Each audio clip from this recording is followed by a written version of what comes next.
கர்த்தருடைய பரிசுத்த நாமத்துக்கு மகிமை உண்டாவதாக.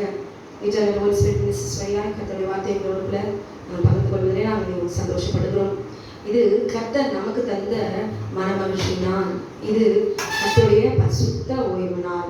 பரிசுத்த ஓய்வு நாள் என்றால் ஞாயிற்றுக்கிழமை என்றுதானே நீங்கள் நினைத்திருப்பீர்கள். இல்லை, வேதத்தின்படி சத்தியத்தின்படி நம்மை நம் தேவனாகிய கர்த்தர் அக்கினிமயமான வெள்ளி நாளை எழுதி கொடுக்கப்பட்ட கட்டளை. இந்த நாள் இது என்று சொல்லி பார்க்கும்போது யாத்ராவும் 20வது அதிகாரம் 8வது வசனத்துல நீங்க பார்த்தீர்களானால் 10 கட்டளைகளை தேவனாகிய கர்த்தர் நமக்கு எழுதி கொடுத்திருக்கிறார்.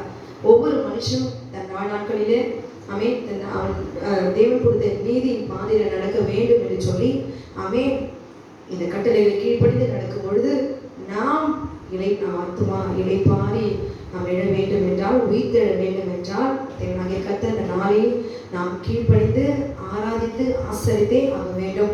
ஓய்வு நாளை பரிசுத்தமாய் ஆசரிக்க நினைப்பாயாக என்று சொல்லி தேவனாகிய கர்த்தர் அவர் கொடுத்திருக்கார். ஏன் தெரியுங்களா?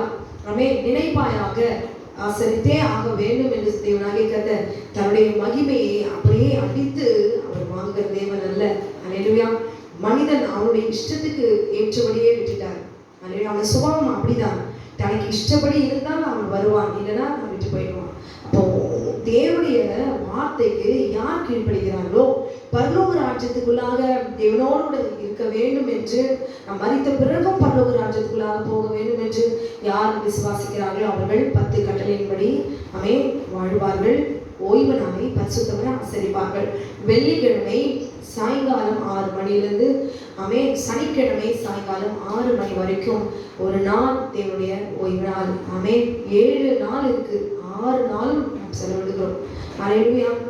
ஞாயிற்றுக்கிழமை அது ஓய்வு நாள் அல்ல. அது மற்ற நாட்களை போல நாம் ஆராதித்துக் கொள்ளலாம். ஆனால் தேவன் நமக்கு சொன்ன நாள் இந்த நாள் மனமகிழ்ச்சி நாள். இந்த நாளை மறந்து விடாதீர்கள். நீங்கள் அசட்டையா இருந்து விடாதீர்கள். ஏன் இவர்கள் ஞாயிற்றுக்கிழமைக்கு ஆராதிக்கிறவர்கள் மாற்றி போதிக்கிறார்கள் என்று சொல்லி, ஓய்வு நாள் ஆராதிக்கிறவர்கள் என்று சொல்லி புறவே போடாதபடி கேட்டுக்கொண்டிருக்க அருமையான சகோதரியே, இதோ கர்த்தருடைய வார்த்தை உங்களை நோக்கி தான் வருகிறது. உலகத்தினுடைய அழிவுகளெல்லாம் நீங்க நம்ம பார்த்து கொண்டிருக்கிறோம். ஒமைக்ரான் வைரஸ் எல்லாம் தேசத்துக்குள்ள வெள்ளம் எல்லாம் மரணம் அப்படியே சாதாரணமாய் நடக்கிறதை பார்த்து கொண்டிருக்கிறேன். இன்னும் ஒரு இருதயத்தை கடினப்படுத்தாதபடிக்கு ஓய்வு நாளை இந்த நாளில நீங்கள் ஆராதித்து இந்த நாளினாவது நீங்கள் கீழ்ப்படிந்து விட்டால் மறிக்கும் பொழுதோ அல்லது எந்த சந்தர்ப்பத்திலும் உடைய ஆத்துமாவை தேவனாகிய கர்த்தர் உயிர்ப்பிக்க அவர் வல்லமையுள்ளவராக இருக்கிறார். அல்லேலூயா. புறமே மனுஷனுடைய வார்த்தைக்கு இடப்படாதபடி இந்த நாளிலே அவருக்கு கீழ்ப்படிந்து இந்த நாளிலே ஆராதியுங்கள். கர்த்தருடைய ஆசீர்வதிப்பாராக. சில பாடல்களை பாடி கர்த்தரை நாம் மகிமைப்படுத்தலாம். புதிய நாளுக்குள் என்னை நடத்தும் கிருபையால் என்னை நிரப்பும் என்று சொல்லி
விசுவாசித்து கட்டளைக்கு கீழ்ப்படிந்து நடக்கிறவர்களுக்கு வாழ்க்கையில அநேக போராட்டங்களை, பிரச்சனைகளை, பொல்லாத சாத்தான் கொண்டு வந்தாலும் கர்த்தரும் ஆமென் நம் மத்தியிலே அவர் நம் மத்தியிலே நம்ம கூடவே இருக்கிறார். கர்த்தர் உங்கள் முன்னே போவார். இஸ்ரவேலின் தேவன் உங்கள் பிறகாலே உங்களை காக்கிறவராய் இருப்பார். ஆகையாலே நீங்கள் தீவிரித்து புறப்படுவதும் இல்லை, ஓடி போகிறவர்கள் ஓடி போவதும் இல்லை என்று சொல்லி சர்வ வல்லமையுள்ள தேவனாகிய கர்த்தர் ஆமென் நம்மை அட்ரஸ் இல்லாம இந்த பூமியில் அழிக்கும்படி அவன் பால்லாத சாத்தான் அவன் எப்படிதான் தந்திரமான் அவன் கிரியை செய்தான். கர்த்தர் முற்பக்கத்திலும் பிற்பக்கத்திலும் நம் மத்தியிலே கூடவே தான் இருக்கிறான். சோர்ந்து போகாதீர்கள். ஆமென். குடும்பத்துல ஆமென் வியாதிகளும் மரண படுக்கைகளும் மாந்திரிகள் விழிசனிகள் எழுந்தால் நிற்க முடியாதபடி விழுந்து போகும்படியா, மறித்து போகும்படியா, சோர்வடைந்து போகும்படியா செய்கிறதான பொல்லாத சத்துருடைய எல்லா கிரியைகளும் ஆமென் கர்த்தர் நிர்மூலமாக்கி போட வல்லமையுள்ளவராய் இருக்கிறார். அதுக்கு ஒரே நாம் என்ன செய்யணும்? கீழ்ப்படிய வேண்டும். ஓய்வு நாளை ஆசரிக்க வேண்டும். ஹல்லேலூயா. உண்மைதான் நான் பார்க்கிறேன். அவரை நோக்கி பார்த்த முகங்கள் வெட்கப்பட்டு போனதே இல்லை. ஆமென் ஆமென். glory. வெட்கம் வரும், பரியாசம் வரும், நிந்தை வரும்.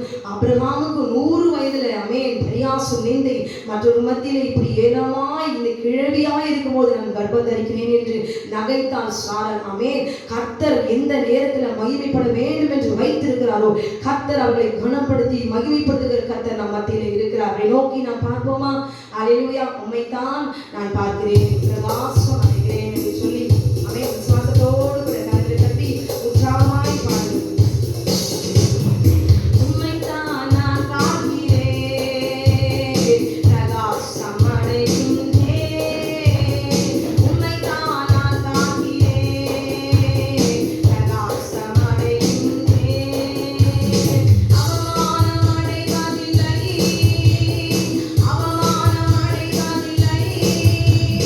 அப்பா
ஆமென் உடைந்த நொந்த உள்ளத்தோடு ஆமென் ஆண்டவராகிய இயேசு கிறிஸ்து ஆமென் மனுஷ ரூபத்தில் அவர் வந்திருந்தாலும் அவருக்குள்ள இருக்கிற பரிசுத்த ஆவியானவர் ஆமென் நம்முடைய ஆண்டவர் ஆமென் நம்முடைய ஆண்டவராய் வெற்றி சிறந்தவராய் அவர் வரப்போகிறார் மரணத்துக்கு பிறகு. ஹல்லேலூயா ஆமென்.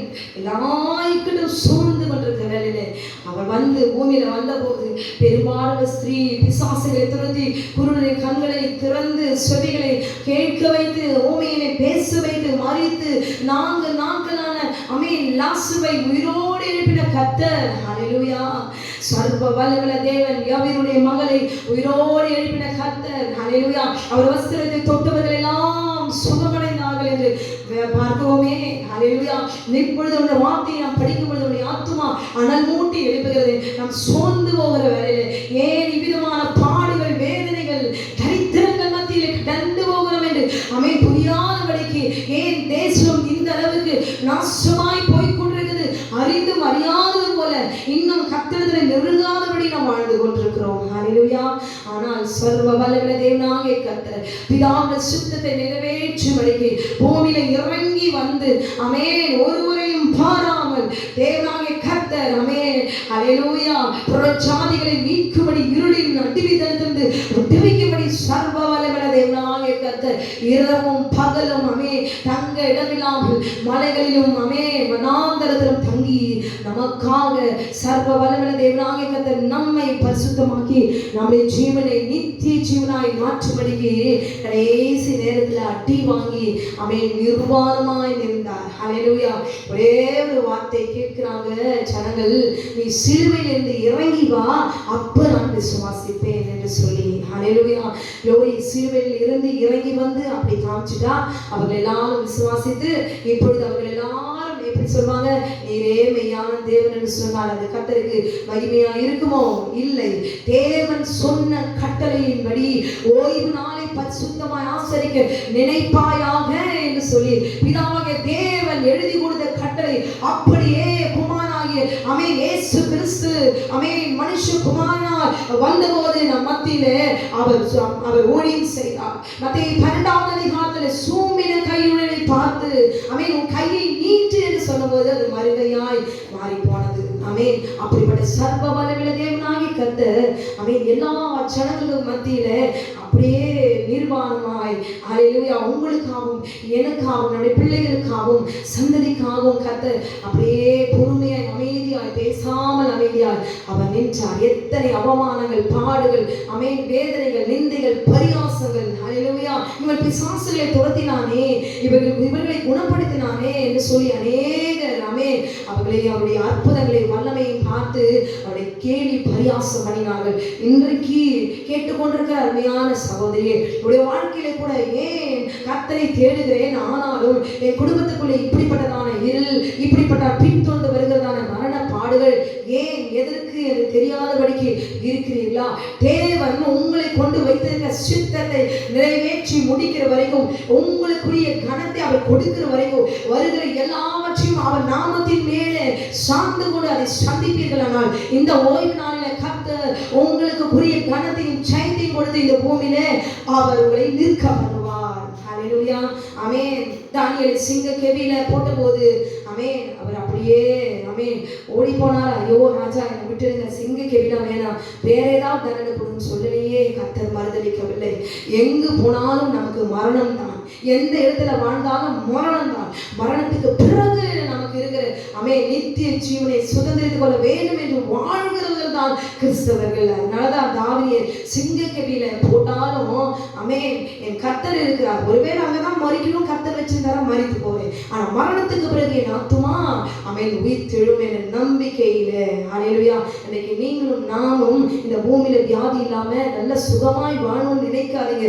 நான் மறித்த பிறகு என் ஆண்டவர் என்னை உயிரோடு எழுப்பும்போது தகுதி உள்ளவர்களாய் இந்த ஓய்வு நாளை நான் ஆசரித்திருக்கிறேன், கட்டளைக்கு கீழ்ப்படிந்திருக்கிறேன் என்று தேவனுக்கு முன்பாக உண்மையாய் இருந்து ஆமென் அவருக்கு முன்பாக தாழ்மையை கற்றுக்கொள்ளுங்கள். ஹல்லேலூயா.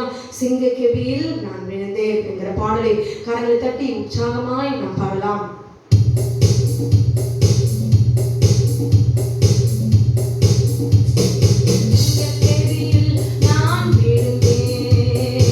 அவரை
மூளைக்கல் நீரையா என்று சொல்லி இந்த பாடலை நான் பாடலாம்.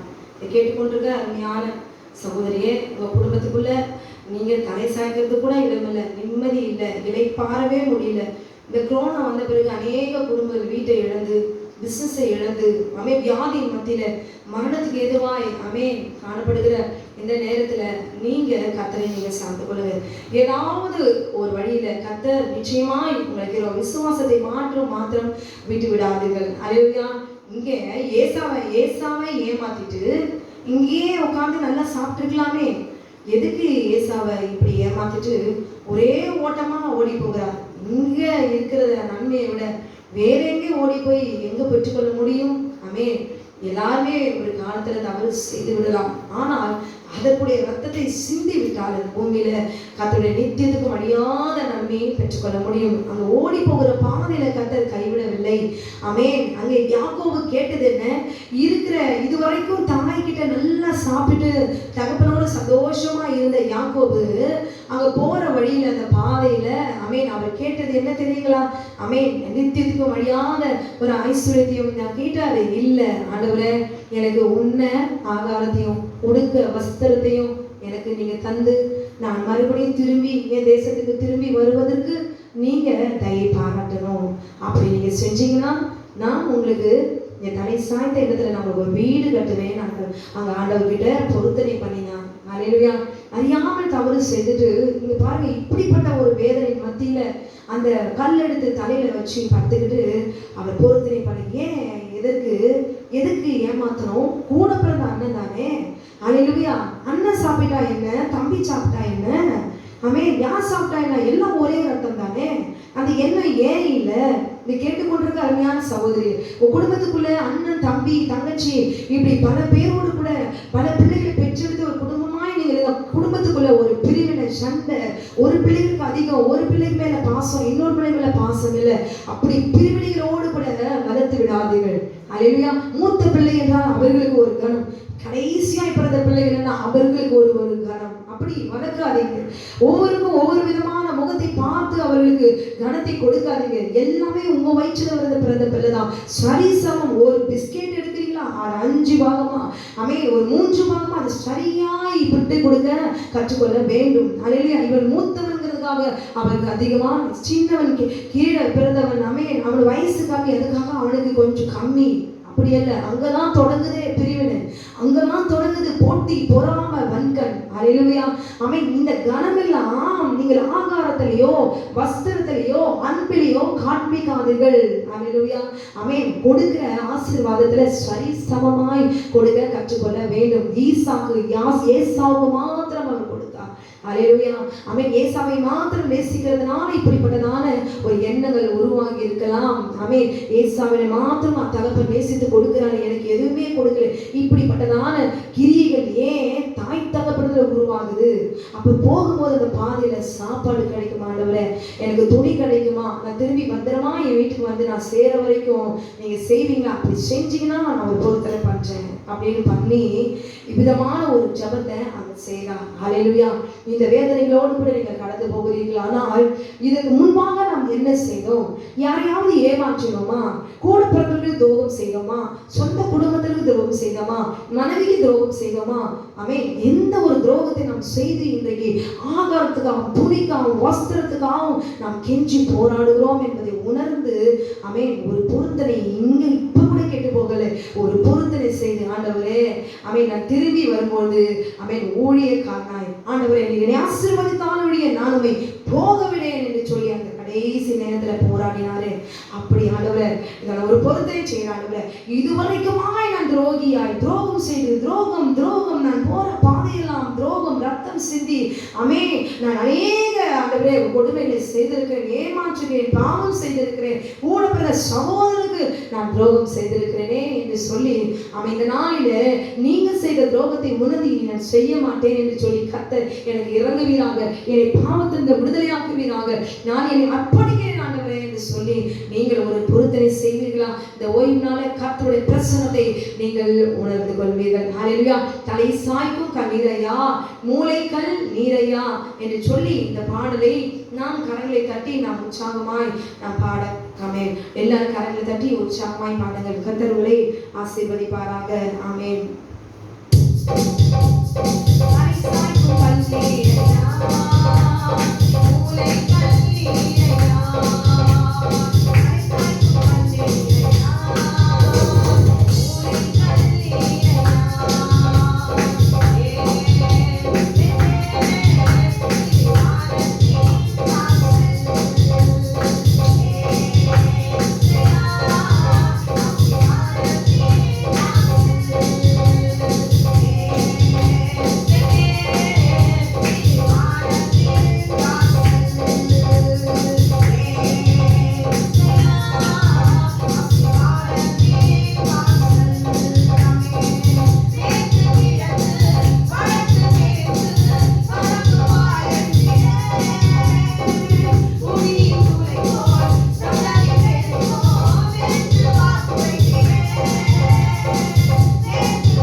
ஓய்வு நாளில் இது வரைக்குமாய் நம் கர்த்தரை மகிமைப்படுத்துகிறோம்.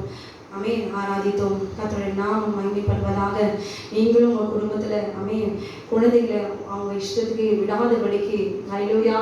இது பொல்லாத காலம். இந்த கொரோனா குழந்தைகள் அதிகமாய் பாதிக்கும் என்று ஆமென் இதற்கு முன்பாகவே சொன்னதை கேட்டிருக்கிறோம். ஆமென். இதற்கு இப்போ வந்த பிறகாவது இனிமேலாவது ஆமென் இனி காலம் செல்லாது. ஆனாலும் தேவன் இறக்குமுள்ளவராய் இருக்கிறபடினால இந்த ஓய்வு நாளிலே ஒவ்வொரு குடும்பத்துக்குள்ள மரணம் வரக்கூடாது. ஒவ்வொரு குடும்பத்துக்குள்ள ஆமென் வியாதிகள் வரக்கூடாது, நோய்கள் வரக்கூடாது. ஆமென் நிரந்தரமான ஒரு சாபம், பாவம், ஆமென் குற்றங்கள் எதுவும் இராதபடிக்கு இந்த நாளிலே இந்த ஓய்வு நாளிலே உங்களை நீங்கள் தாழ்த்தி கட்டளைக்கு கீழ்ப்படிந்து கரங்களை தட்டி பாடி ஆண்டவரே ஏன் ஓய்வு நாளை கர்த்தர் தந்தார்? நம்முடைய பாவத்தை மன்னிப்பதற்காக. ஏன் ஓய்வு நாளை பரிசுத்தமாக ஆசரிக்க நினைப்பாயது என்று சொன்னால் நம்முடைய ஆத்துமாவை சுத்திகரிப்பதற்காக. ஆமென் இந்த ஓய்வு நாளில் குற்றங்களை அறிக்கையிட்டு ஆமென் நம்மை நாமே ஆயத்தப்படுத்தி ஆமென் பரலோக ராஜ்யத்துக்கு தகுதிப்படுத்திக் கொள்ள வேண்டும். நாளை ஆராதிக்கும் போது கர்த்தருடைய பிரசன்னம், கர்த்தருடைய நாம் நெற்றின முத்திரை போட்டு தேவன் உங்களை அவர் முன்குறிக்கிறார் என்பதை உணர்ந்து சத்தியத்தை அறியாமல் ஒரு ஆத்மா விழிப்போடு இருக்க வேண்டும் என்று சொல்லி தேவனாகிய கர்த்தர் அவர் எழுதி கொடுத்த வார்த்தையை ஆமென் ஆமென் எல்லாவற்றையும் ஆமென் ஆமென் பாலை உண்ணத்தக்கவர்களாய் அல்ல திடமான ஆகாரத்தை சாப்பிடுகிறவர்களாக இருந்து ஆமென் உங்கள் குடும்பத்தை ஆமென் நீங்கள் தான் வழிநடத்த வேண்டும். இந்த ஓய்வு நாளிலே உங்கள் வீட்டுக்குள்ள ஒரு கொரோனா, ஒரு ஒமிக்ரான் வைரஸ் இப்படிப்பட்டதான கொள்ளை நோய்கள் வராதபடிக்கு ஆமென் தேவனாகிய கர்த்தர் உங்களையும் உங்கள் பிள்ளைகளையும் குடும்பத்தையும் அவர் பாதுகாக்க வேண்டும் என்று பஸ்கா ஆட்டுக்குட்டிய ரத்தம் ஆமென் ஒரு வீடுகளுக்குள்ளாக தெளிக்கப்பட வேண்டும் என்றால் தேவன் கொடுத்த 10 கட்டளையின்படி இந்த நாளிலே ஆசரித்தே ஆக வேண்டும். ஆமென் பணம், ஐஸ்வர்யம், ஆமென் புகழ், நம்முடைய பெருமை ஏதும் இந்த கொள்ளை நோயில ஒன்றும் செல்லவே செல்லாது. அவனுடைய கிரியைகளுக்கு தக்க பலன் என்னோடு கூட வருகிறது என்று சொன்னாரே. ஜீவ விருட்சத்தின் மேல் அதிகாரம் உள்ளவர்கள் ஆகுவதற்கும் வாசல் வழியாக பிரவேசிப்பதற்கும் அவருடைய கற்பனையின்படி செய்கிறவர்களே பாக்கியவான்கள். ஜீவ விருட்சமாகிய ஆட்டுக்குட்டியானவரை அறிந்திருக்கிற நீங்கள் அவர் ரத்தத்தை சுதந்திரிக்கும்படியா இந்த நாளிலே நீங்கள் இந்த நாளிலாவது உங்களுடைய பிள்ளைகளை கீழ்ப்படிதலே ஆமென் கட்டளையின்படி தேவனுக்கு கீழ்ப்படிய வேண்டும். ஆமென் தேவனுடைய ஓய்வு நாளை பரிசுத்தமாய் ஆசரிக்க வேண்டும் என்று ஒவ்வொரு குடும்பத்திலும் ஸ்திரீகள், சகோதரிகள் நீங்க உங்கள் குடும்பத்தை நீங்கள் கற்றுக்கொள்ள வேண்டும். ஹல்லேலூயா. மரணம் எப்ப வரும்னு தெரியாது. ஆமென் தப்பித்துக் கொள்ள ஆமென் இனி பிழைத்துக் கொள்ள இனி மீதம் இருக்கிற நாட்களில் சிரமமாய் அவர் சமூகத்துக்கு முன்பாக இந்த பூமியில நிற்க தேவன் நமக்கு சாட்சி, நம்மை குறித்து சாட்சி கொடுக்கும்படி நீங்கள் ஒவ்வொருவரும் ஆயத்தமாக நாளில கற்றுக்கொள்ள வேண்டும். ஹல்லேலூயா. கர்த்தர் உங்களை ஆசீர்வதித்து உடைய தேவைகள் அனைத்தையும் இந்த ஓய்வு நாளிலே உடைய வியாதிகள், எல்லா மரண போராட்டங்கள், உடைய யோசனைகள் சகலத்தையும் வேதனை மத்தியில ஒவ்வொரு மனுஷனும் பாடுள்ள மனுஷன் தான். ஹல்லேலூயா. எலியாவும் பாடுள்ள மனுஷன் என்று சொல்லுகிறார். அப்படிப்பட்ட ஒரு ஊழியக்காரனே இப்படி ஒரு பரியாசத்தோடு கூட ஓட்டமடிக்கிறார். இயேசுவுக்கு பயந்தானா? இன்றைக்கு நீங்களும் நானும் எம்மாத்திரம் ஆமென் உலகத்துல வருகிற பிரச்சனைகள் எல்லாவற்றையும் சார்ந்து கொண்டு ஆமென் எல்லாவற்றையும் ஜெயிப்பதற்கு மேற்கொள்வதற்கு தேவன் தந்த கட்டளைக்கு கீழ்ப்படியுங்கள். கர்த்தர் உங்களை எல்லா இக்கட்டினின்றும் அவன் நீக்கி உங்களை சுத்திகரிக்க அவர் வல்லமையுள்ளவராய் இருக்கிறார். ஹல்லேலூயா.